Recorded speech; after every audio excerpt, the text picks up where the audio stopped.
If you think I'm getting in that thing, You ate two muscles!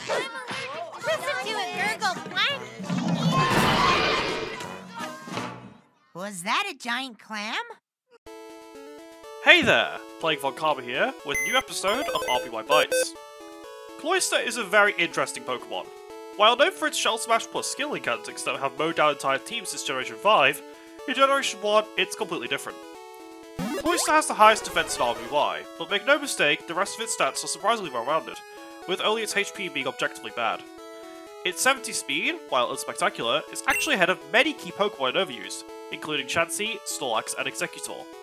When your base stat total rivals Exeggutor, you know you're in for a treat. Hell, they even gave its Explosion and Stab Blizzard, making it decent offensively too. Is this some Game Freak nepotism at work? Anyway, enough about that. You're here for the meaty stuff. What really distinguishes Cloyster from the other bulky water types is Clamp. Indeed, that strange move you see Shelder and Clampill come with and never use is Cloyster's defining move in this generation. Clamp works completely differently in RBY than other generations. It's a move lumped in with Wrap, Bind, and Fire Spin, which we call Wrap-likes. When it connects, Clamp will prevent the opposing Pokemon from moving, chipping and shutting them down for 2 to 5 turns. If the user is faster, then they can repeatedly lock the opponent down if they're willing to gamble on a miss every 2 to 5 turns. Both Pokemon can switch throughout this state. If Cloyster switches, it gives a free switch-in to an ally as the opposing Pokemon cannot move, while if the opponent switches, Cloyster is forced to clamp again on the new foe. If both switch, well, nothing weird happens. Anyway, all of this creates a very oppressive move that promotes some intriguing interactive situations, though it can also be used for some debauchery as well. All these qualities make Cloyster a bit of a Swiss Army knife. It can keep opponents from bringing in Tauros or Snorlax quite well, so long as it doesn't get paralyzed early or hit with a surprise Thunderbolt from Tauros. However, Clamp lets it go on the offensive and oppresses Chansey and Snorlax, preventing them from recovering their health. And an explosion as strong as Exeggutors can blow a hole in the opposing team, even OHKOing Chansey. Stab Blizzard is no joke either. It has a slight chance to 3-hit KO even Snorlax, making Cloyster threatening even after Snorlax has managed to squeeze in a rest. Hyper Beam, a move used frequently in the early days, also let Cloyster muscle past Chansey, Alakazam, and Starmie without the need for Explosion. Indeed, this is a very, very, very commanding Pokemon when it gets the ball rolling. However, the lack of a Psychic resistance, electric weakness, Clamp's very unreliable accuracy, low power points, extreme vulnerability to paralysis that regularly forces rests, and iffy special bulk keep Cloyster very firmly in check. I know that's a lot, but let's move on. Despite its dizzying highs, due to a 3v3 metagame dominated by a Jolteon Lapras, Cloyster never truly caught on in the Japanese scene. With this in mind, let's quickly move on to the Western player base, the typical Smogon 66 you all know and love. RBY's competitive scene in the West centralizes around its online simulators. The problem? Well, these simulators have historically been plagued with inaccuracies. As you could probably guess, Wrap-likes are a bit too complicated for early simulators like Porygon's Big Show to get a handle on. Ergo, for a good portion of RBY's early lifespan, Cloyster effectively didn't have access to Clamp, with its strength being simply the stuff of myths. Despite this, good players like Fish enjoyed using the Clampless Cloyster. In this case, it was a staple on his teams for a few years.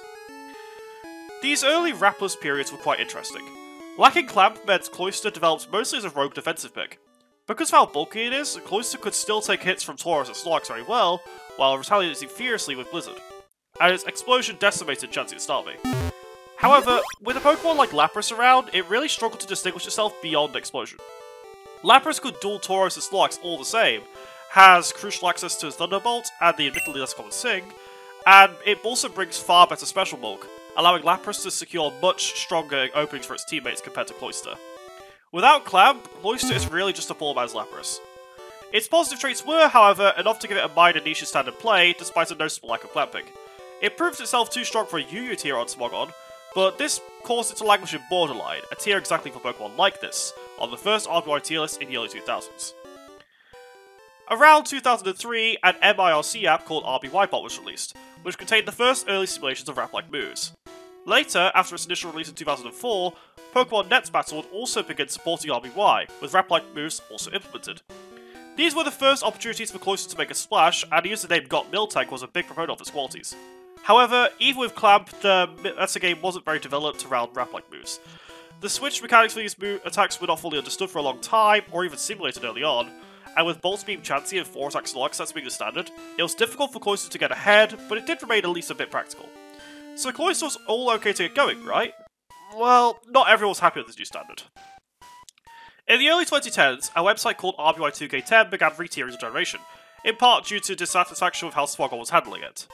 It instituted a ban on rap-like moves and was centralized around net battle supremacy, which meant Cloyster immediately began middling in OU again. Like Smogon, albeit for different reasons, it placed Cloyster in BL, which was intended to be a playable tier this time. It was, practically speaking, a UU tier above Smogon's, so we can take this opportunity to talk about Cloyster's stint there. In this 2K10 BL tier, Cloyster was actually great. Its Blizzard and Surf were quite strong, and it would really just spam them until it gave a final goodbye with Explosion. Stab Blizzard in any tier is going to hit like a trade, and this defined Cloyster as a tank that could trade hits well. The lack of wrap moves even helped it in a way too, making sure Pokemon like Tentacruel or Dragonite couldn't choke it out before it could retaliate with a fierce blow. It only had to worry about Raichu, Haunter, and Thunderbolt Gyarados, and with Dragonite being popular in the tier, it saw healthy usage. However, it did struggle against Tentacruel, which often resisted its stab attacks, and was a very strong presence even with a wrap ban.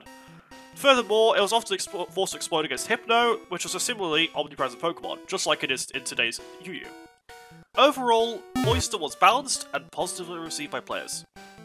Around this time, RBY 2K10 had a conflict with Smogon about its handling of RBY tiering.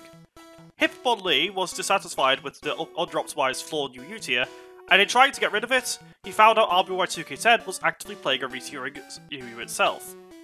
After a clash in ideologies, he decided it was best to go ahead with erasing UU on Smogon, ceding authority to RBY 2K10 to try and make a better UU tier. In doing so, he had to decide what Pokemon should rise and fall from a nuked BL tier on Smogon. When doing this, he decided Dragonite and Cloyster should rise to OU from the idea that tiers should be educational. With rap-likes unbanned on Smogon, they were certainly the Pokemon that you should be prepared for. In the early 2010s, Pokemon Online was created to supersede Net Battle Supremacy's languishing development. The website absorbed RBY 2K10's tiers when beginning to simulate Generation 1. As you would expect, this also meant that rap-likes were implemented with increased accuracy, and even saw an unban, albeit to much higher. It wasn't Cloyster doing anything wrong though. In this case, it was Dragonite. Its Thunder Wave plus Rap combination was profoundly annoying to players, and when it used agility, well, you can watch this video up above to understand how controversial that is. Rap-likes were eventually suspect tested in 2014, but stayed unbanned, with players like Ortheor, Magic Knight Mushroom, and Lutra defending their place in the game. This set a very important precedent that has stuck across the whole community. Rap-likes are here to stay.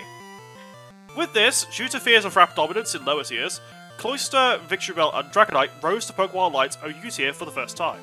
Indeed, this was not due to tournament performance, but theory. Due to a dwindling player base, lack of significant tournaments, and a fierce anti-rap sentiment from the 2K10 era, Cloyster never truly saw optimization on Pokemon Online. Despite this rise being a bit hasty, with Pokemon Online's tiers eventually moving to Pokemon Perfect, Cloyster's 1 U placement was largely undisputed. It remained in the tier from the very beginning, despite its cohort Jolteon dropping for a period of time. However, it remained a fringe pick in tournaments, not quite reflecting the opinions that kept it in Perfect's 1 U tier. Cloyster has since seen quite a bit of optimization, mainly being used for Clamp disrupting recovery moves from Snorlax and Chansey, allowing teammates to take them down more easily. The free switches from Clamp are an amazing quality as well, making it easier to switch Tauros in and deal some major damage, as well as suppressing Pokemon like Rhydon or Exeggutor in the mid-game when they try to check its allies. Other metagame shifts also went in Cloyster's favour, such as the rise of Reflect plus Ice Beam Snorlax, often called Icelax, around 2016. This set is completely dominated by Cloyster, unlike the 4 attack sets of old that would force their way through a paralysed Cloyster with Hyper Beam. While originally used in eras where Rap was banned, Rest became more common on Cloyster to consistently wall this set too, instead of using its own Hyper Beam to snipe Chansey. This has since become the standard. Rest helped its defensive value become more recognised as well.